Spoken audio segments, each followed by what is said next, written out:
एक बार की बात है। किसी गांव में बंसी नाम का एक गरीब आदमी अपने परिवार के साथ रहता था। बंसी की बेटी 5 साल की थी और उसका बेटा अभी सिर्फ 1 साल का ही हुआ था। बंसी के घर पर एक गाय थी जिसका दूध बेचकर बंसी अपने परिवार का पेट पालता था।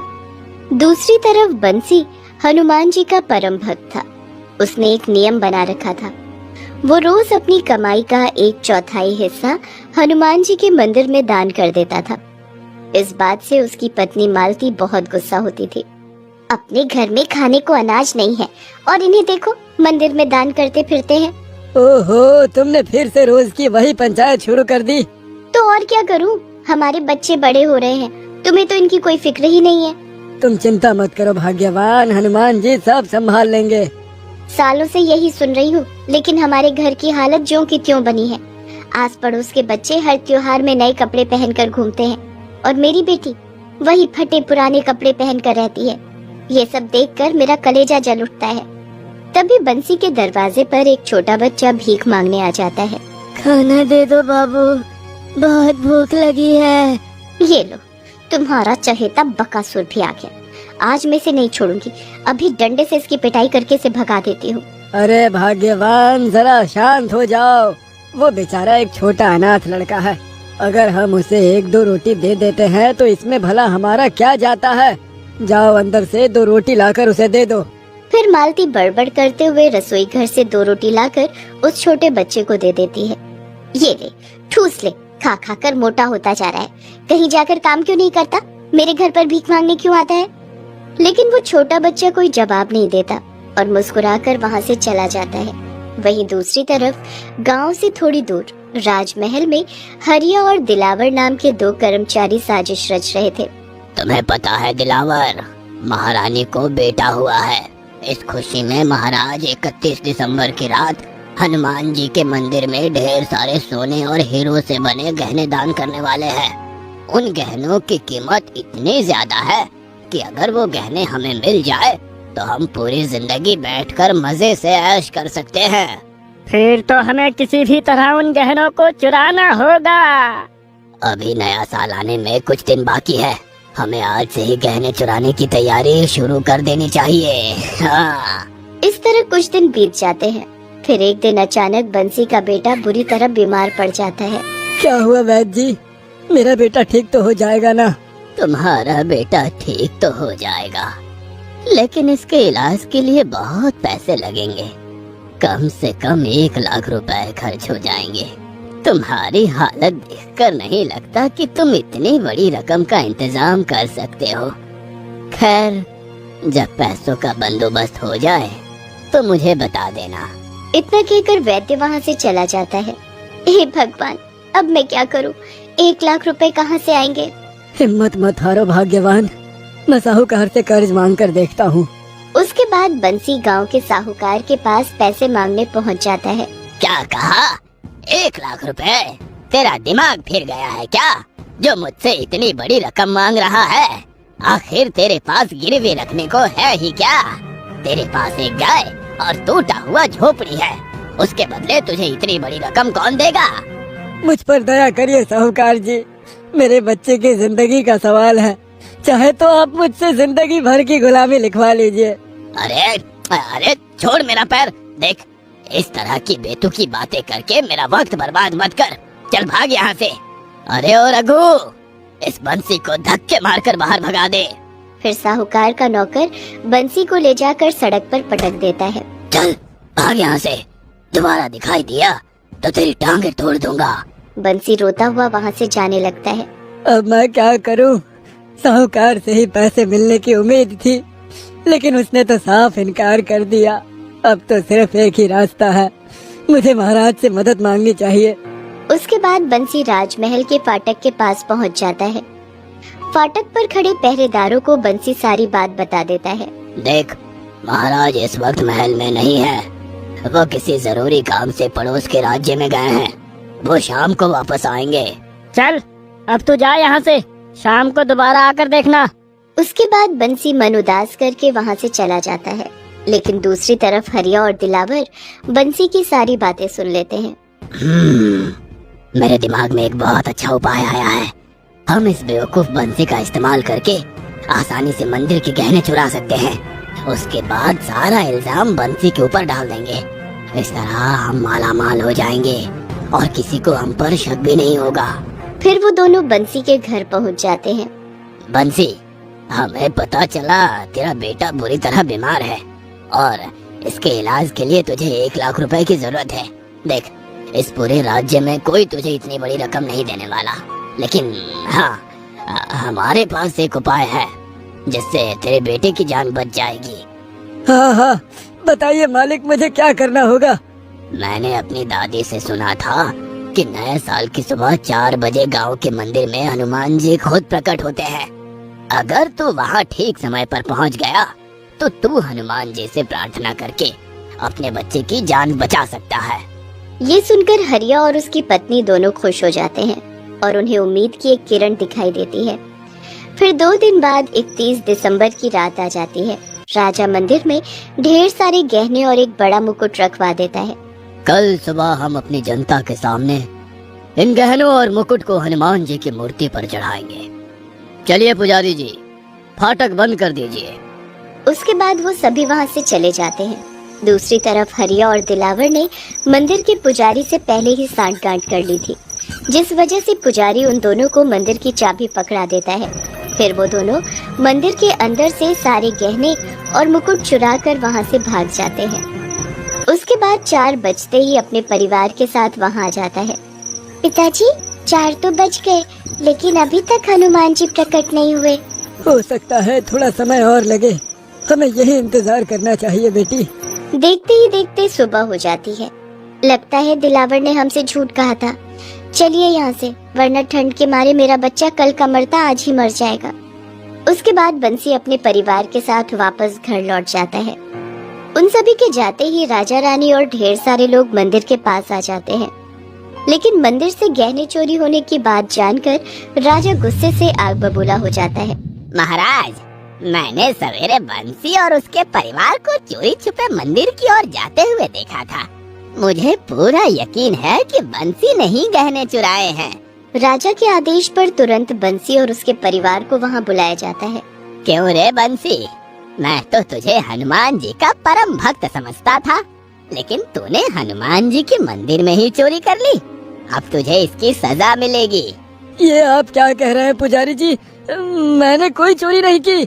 देख बंसी, सीधी तरह अपना गुनाह कबूल कर ले और सारे गहने लौटा दे। हो सकता है तेरी जान बच जाए। पुजारी जी, मेरा यकीन करिए, मैं अपने बच्चों की कसम खाकर कहता हूँ, मैंने चोरी नहीं की। तभी वहाँ बैठी एक भिखारिन कहती है, हाँ हाँ महाराज, बंसी बहुत ही अच्छा इंसान है। ये कभी चोरी जैसा बुरा काम नहीं कर सकता। चुप कर भिखारन, ज्यादा जुबान मत चला, खामोश बैठी रह। हमें तेरी सलाह की जरूरत नहीं है। महाराज, इस दिलावर ने हमें मंदिर में आने के लिए कहा था।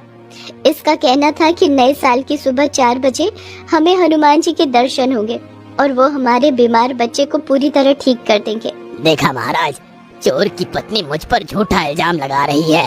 आप चाहे तो हमारे घर की तलाशी ले सकते हो, हमारे पास कोई गहने नहीं है। मुझे तो लगता है इसने कहीं और छुपा दिए हैं, इसीलिए तलाशी की बात कर रहा है। बस बहुत हो गया, मैं और कुछ नहीं सुनना चाहता। बंसी और उसकी पत्नी को सामने वाले पेड़ पर फांसी दे दो। फिर सैनिक बंसी और उसकी पत्नी को पकड़ लेते हैं। बंसी की बेटी अपने भाई को गोद में लिए रानी के पैरों पर गिर जाती है। दया करिए रानी जी, मेरी माँ और पिताजी दोनों बेकसूर हैं, इन्हें छोड़ दीजिए। अगर तू इनकी जान बचाना चाहती है तो हमें गहनों का पता बता दे, वरना आज इन दोनों को मरने से कोई नहीं रोक सकता। मुझे कुछ नहीं पता रानी जी, मेरा यकीन करिए। ए, चल हट यहाँ से, मैं चोर की बेटी का यकीन नहीं करती। रानी बंसी की बेटी को धक्का देकर गिरा देती है, लेकिन तभी वहाँ भीख मांगने वाला छोटा बच्चा आ जाता है। ठहरो, बंसी और उसकी पत्नी बेकसूर है, उन्हें छोड़ दो। अरे भिखारी, अब तू कहाँ से आ गया? तेरा यहाँ कोई काम नहीं है, चल भाग यहाँ से। अच्छा, ये बात है, ठहरो, मैं अभी दूध का दूध और पानी का पानी किए देता हूँ। इतना कहकर वो बच्चा 2 बार ताली बजाता है और वहाँ 2 बंदर उछलते कूदते आ जाते हैं। फिर वो दोनों बंदर हरिया दिलावर के साथ साथ पुजारी की पिटाई करने लगते हैं। अरे मर गया, अरे हा, कोई बचाओ मुझे। अरे अरे ये दोनों बंदर तो बहुत खतरनाक है, कोई हमें बचाओ। फिर वो दोनों बंदर पास के पेड़ के पास पहुंचते हैं और वहां की डाल से 2 तलवार निकालकर उन तीनों को मारने के लिए आगे बढ़ने लगते हैं। चलो अब तुम तीनों अपने गुनाह कबूल करो, वरना ये दोनों बंदर तुम्हारी गर्दन काट देंगे। जान खतरे में देखकर वो तीनों रोते हुए सारी सच्चाई बता देते हैं। महाराज, आप जिसे मंदिर का पुजारी समझ रहे हैं, दरअसल ये किसी जमाने में बहुत बड़ा लुटेरा था। गांव वालों को बेवकूफ बनाकर यहाँ का पुजारी बन बैठा। लेकिन तुम कौन हो और तुमने ये सब कैसे किया? फिर अगले ही पल वहाँ एक रोशनी होती है और वो छोटा बच्चा हनुमान जी के रूप में बदल जाता है। ये देख सभी लोग उन्हें प्रणाम करने लगते हैं। हनुमान जी अपने आशीर्वाद से बंसी के बच्चे को पूरी तरह स्वस्थ कर देते हैं। बंसी, तुम मेरे सच्चे भक्त होने के साथ साथ एक नेक इंसान भी हो, इसीलिए आज से तुम्हें कभी गरीबी का मुंह नहीं देखना पड़ेगा। उसके बाद हनुमान जी अपनी शक्ति से सोने के सिक्कों से भरा एक मटका बंसी के सामने प्रकट कर देते हैं। फिर हनुमान जी अदृश्य हो जाते हैं। राजा उन तीनों पापियों को फांसी पर लटकाकर उन्हें उनके बुरे कर्मों की सजा देता है। दूसरी तरफ सोने के सिक्के मिलने से बंसी बहुत अमीर बन जाता है और अपने परिवार के साथ हंसी खुशी अपना जीवन जीने लगता है। जमींदार साहब का भांजा सुखदेव पुजारी जी के सामने ही अंजलि को धक्के मारकर हनुमान जी के मंदिर से बाहर निकाल देते हैं। अंजलि सर के बल गिरती है और उसके सर से खून निकलने लगता है। अंजलि गर्भवती है, उसके पेट में भी बहुत ज्यादा चोट लग जाती है। अंजलि दर्द से कराह उठती है। मर गई। अंजलि की दर्द भरी आवाज से पुजारी जी को दुख पहुंचता है। वो तावले हो जाते हैं, मगर सुखदेव को कोई फर्क नहीं पड़ता, बल्कि वो और गुस्सा हो जाते हैं और गुस्से में अंजलि से कहते हैं, तेरे साथ ऐसा ही होना चाहिए, नालायक कहीं की, तो इस मंदिर में प्रवेश करने के लायक ही नहीं है, बदतमीज औरत। अंजलि डर जाती है। असल में अंजलि इस मंदिर में हनुमान जी की सेवा करती है। वो इस गांव में ही रहती है। उसका पति रमेश 2 महीने पहले एक एक्सीडेंट में गुजर गया है। अंजलि की एक बेटी है पूजा, जो कि विकलांग है। वो बिस्तर से उठ नहीं पाती है। ऊपर से अंजलि फिर से माँ बनने वाली है। पति के गुजर जाने के बाद वो पागलों की तरह काम ढूंढ रही थी।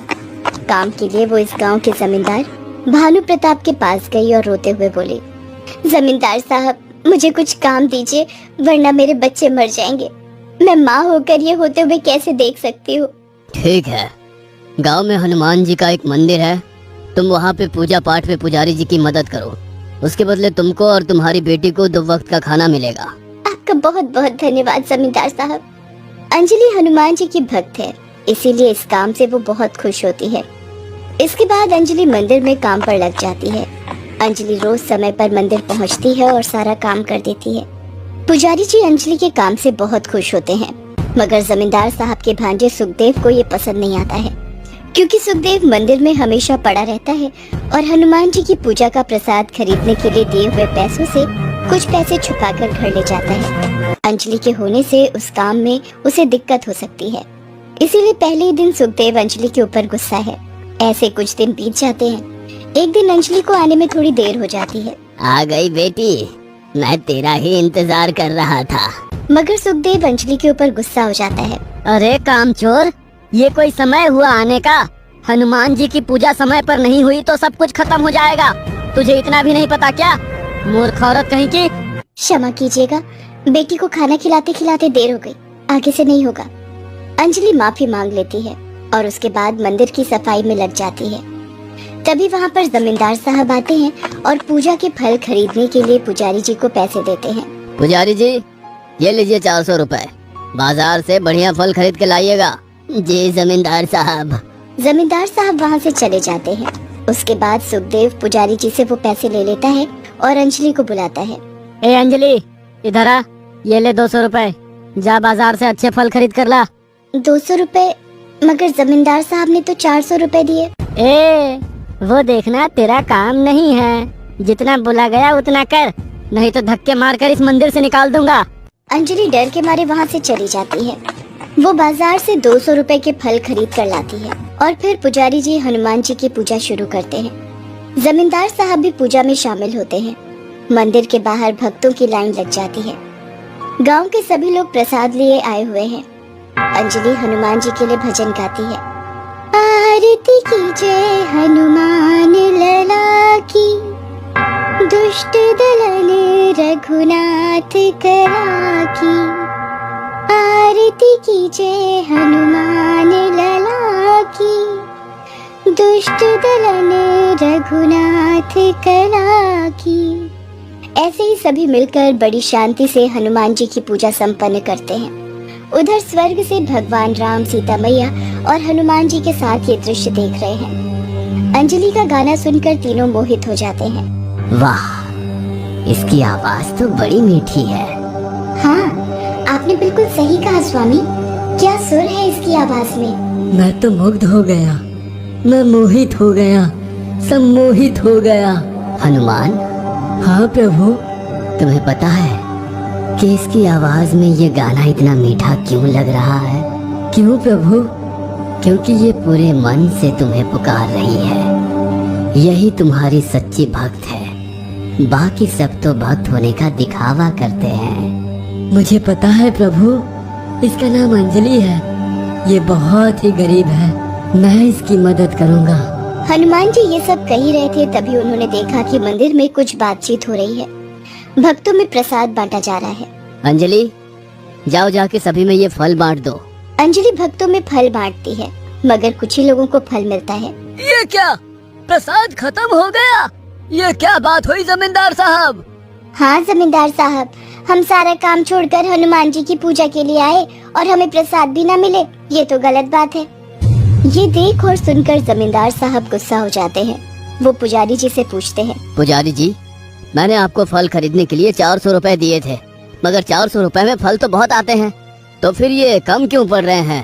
पुजारी जी घबरा जाते हैं और कहते हैं, वो तो सुखदेव ने मुझसे ले लिया था। क्या रे सुखदेव, इतना कम फल क्यों लाया? तभी सुखदेव अंजलि के ऊपर सारा इल्जाम डाल देता है। वो पैसा तो मैंने अंजलि को दे दिया था। अंजलि ही बाजार से फल खरीद के लाई है। पता नहीं उन पैसों का उसने क्या किया। ये सुनकर अंजलि जैसे आसमान से गिरती है। वो कहती है, मैं नहीं जमींदार साहब, मैंने कुछ नहीं किया, मुझे तो बस। चुप, बिल्कुल चुप। तो क्या मैं झूठ बोल रहा हूँ? हाँ, मैं इतने दिन से इस मंदिर में हनुमान जी की पूजा में मदद कर रहा हूँ। मैं जमींदार साहब का भांजा हूँ, रिश्तेदार हूँ। मैं झूठ बोल सकता हूँ? हाँ, ये औरत ही चोर है, इसने ही चोरी की है। ये बोलकर सुखदेव अंजलि को मंदिर के बाहर धकेल देता है। ऊपर से राम जी, सीता मैया और हनुमान जी सब कुछ देखते हैं। राम जी हनुमान से कहते हैं, हनुमान, समय आ गया है, तुम धरती लोक में जाओ और इसकी मदद करो। जो आज्ञा प्रभु। ये बोलकर हनुमान जी धरती लोक में आते हैं और एक मनुष्य का रूप धारण करते हैं। उधर अंजलि दर्द से कराह रही होती है, मगर उससे सुखदेव को कोई फर्क नहीं पड़ता। तेरे साथ ऐसा ही होना चाहिए, नालायक कहीं की। तो इस मंदिर में प्रवेश करने के लायक ही नहीं है, बदतमीज औरत। सुखदेव, दया करके छोड़ दो बेचारी को, उसके पेट में बच्चा है। तो क्या हुआ? पेट में बच्चा लेकर कोई चोरी नहीं कर सकता है क्या? आज तो मैं इस अंजलि को छोड़ूंगा नहीं। अंजलि बहुत डर जाती है। उसको कुछ हो गया तो, उसके बच्चे को कुछ हो गया तो। तभी वहाँ पर मनुष्य के रूप में हनुमान जी आ जाते हैं और कहते हैं, अरे क्यों मार रहे हो इस भोली औरत को? छोड़ दो इसे। तुम कौन हो? मैं ही वो फल वाला हूँ जिससे इसने फल खरीदा था। मेरा नाम नरेश है, मैंने ही इसे उल्लू बनाया था। ज्यादा पैसे लेकर कम फल दे दिए थे, मगर इसके बाद मुझे एहसास हुआ कि मैं हनुमान जी की पूजा का फल कम देकर पाप कर रहा हूँ, इसलिए मैं वापस चला आया। माफ कीजिएगा हमें, ये लीजिए बाकी के फल। ये बोलकर हनुमान जी बहुत सारे फल दे देते हैं। जल्दी से प्रसाद दो, घर भी जाना है। हाँ हाँ जल्दी दो। अंजलि सभी को फल काट कर देती है। सभी खाकर चले जाते हैं। हनुमान जी भी वहाँ से चले जाते हैं। सुखदेव मन ही मन में सोचता है, आज तो अंजलि को सबक नहीं सिखा पाया। मगर कल जरूर सिखाऊंगा। सभी मंदिर से चले जाते हैं। अंजलि घर लौटकर पूजा को खाना खिलाती है। उधर हनुमान जी वानरों के राजा से बात कर रहे हैं। आसपास बहुत सारे वानर हैं। प्रणाम हनुमान जी, बोलिए हमसे क्या काम है? बहुत जरूरी काम है, बोलो, मेरे कहने पर ये काम कर पाओगे? हमारा जीवन तो आपके ही चरण में समर्पित है, आप बस आज्ञा कीजिए। हनुमान जी वानरों के राजा से कुछ कहते हैं। अगले दिन सुबह पुजारी जी मंदिर में आते हैं और जोर जोर से चिल्लाने लगते हैं। अरे हनुमान जी की सोने की मूर्ति कहाँ गई? चोरी हो गई, चोरी हो गई, हनुमान जी की सोने की मूर्ति चोरी हो गई रे। ये सुनकर वहाँ आसपास के सब लोग आ जाते हैं और देखते हैं कि हनुमान जी की मूर्ति गायब है। सुखदेव भी आ पहुँचता है और मन ही मन में हंसता रहता है। जमींदार साहब के पास ये खबर पहुँचती है और वो पुलिस लेकर मंदिर आ जाते हैं। तभी वहाँ पर अंजलि आती है और सुखदेव अंजलि के ऊपर पूरा दोष डाल देता है। इसने ही चोरी की है मूर्ति। इसके आँखों में मैंने लालच चमकते हुए देखा है। हाँ। मैंने? नहीं, ये झूठ है, मैंने चोरी नहीं की। मगर पुलिस अंजलि की बातों का यकीन नहीं करती है और अंजलि को पकड़ लेती है। तभी वहाँ पर मनुष्य के रूप में हनुमान जी आ जाते हैं। उनके साथ मनुष्य रूप में कुछ वानर भी हैं। उसमें वानरों के राजा भी मौजूद है।